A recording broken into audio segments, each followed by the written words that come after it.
અને પુષ્ટિ માર્ગની સેવા એ બહુ સરળ છે। કૃષ્ણ તમારી સાથે જોડાયેલા છે અને કૃષ્ણ કેવા છે, એક પગથિયું પર તમે ચડો, કૃષ્ણ 3 પગથિયા ચડો। જ્યારે વલ્લભાચાર્યજી, જગતગુરુ વલ્લભાચાર્યજી શ્રીનાથજીને મળવા ગોવર્ધન પર્વત ઉપર ગયા તો શું જોયું? વલ્લભાચાર્યજી જય શ્રી કૃષ્ણ નામનો જયઘોષ કરે।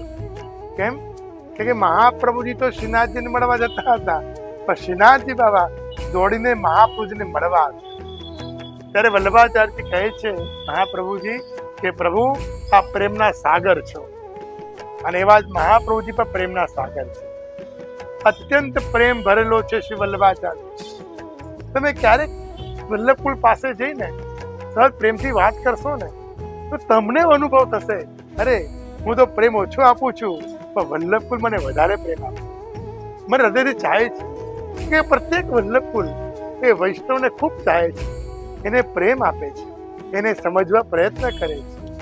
પ્રયત્ન થાય કે અમારા દ્વારા હું વૈષ્ણવને કેમ વધારે મળે, એને હંમેશા એવો અનુભવ થાય કે મારા વલ્લભ મારી સાથે છે।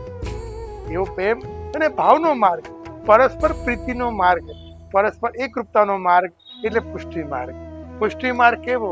અહીંયા કૃષ્ણ શરણ, શ્રી વલ્લભ શરણ, શ્રી યમુનાજી તો નિર્ગુણ દાતા છે, વૈષ્ણવ શરણ, શ્રી ગિરિરાજ બાબા એક એક ભક્તના મનોનો સ્વીકાર કરે, ભગવતી વૈષ્ણવ શરણ, એક એક ભગવતી વ્યક્તિ હંમેશા બીજાને કૃપા અને ભક્તિનું દાન કરે, એવો માર્ગ એ પુષ્ટિ માર્ગ, એવો માર્ગ આપણા વૈષ્ણવનો માર્ગ।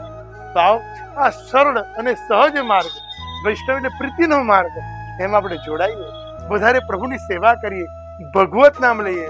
અરે દિવસમાં એક વાર પણ મુખમાંથી જય શ્રી કૃષ્ણ નીકળે તો એવો અનુભવ કરજો કે ઠાકોરજીની અસીમ કૃપા જે મારી ઉપર ઉતરી છે।